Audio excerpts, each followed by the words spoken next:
Hello, my name's Sarah Seleznyov and I'm a Let's Think Maths tutor. And today I'm going to give you some top tips and tricks to take into your classroom practice that will really improve teaching and learning for your students.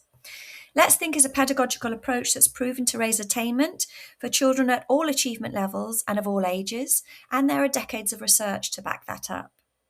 I'm going to talk today about one of the key principles that underpins the approach that can really make a significant difference to student teaching, to student learning and achievement, and that is metacognition.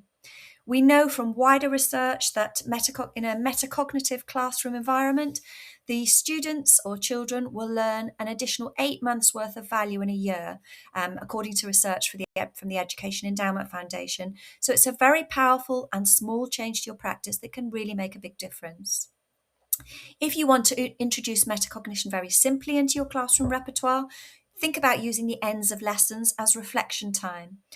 Use question prompts or sentence starters to encourage the students or children to think about what was easy or difficult about that lesson, what was the learning for me in that lesson, how did I get through the difficult bits, what strategies did I learn and use, and how might I take these strategies and ideas forward into the next lesson?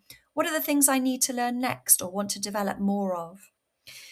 You can do this through exit cards at the end of lessons, through an oral discussion, or you can create reflective journals in which your students or children can record their thinking. But the tip I want to give you today is that if you want to introduce metacognition even more powerfully into lessons, think about using it in the middle of the lesson. And the way we do this in Let's Think is by really rethinking the role of the teacher as the arbiter of what's right or wrong. So in standard classrooms, the children or the students will look to the teacher to give them feedback on whether their answer is right or wrong. Well done, yes, that's right, good thinking.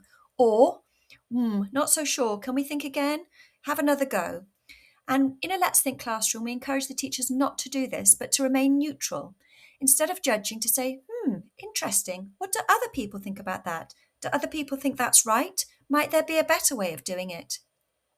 By encouraging these little metacognitive discussions in the middle of lessons, you can really add value to student and children's learning. And this is a really powerful approach that can make a big difference. This involves you rethinking your little catchphrases, so use interesting instead of well done or good. Keep neutral body language, so you're not accidentally giving judgment on things, and perhaps use class voting. So students are asked to vote on other people's answers and decide whether they're right or wrong, they agree or disagree, and then ask for them to give their reasoning behind their vote. So that's my top tip for today. If you want to get some more top tips, we'll be running a session with Innovating Teachers Academy on the 17th of February. And I'm also running a Let's Think in Maths short course online. So do join me there if you found this one interesting.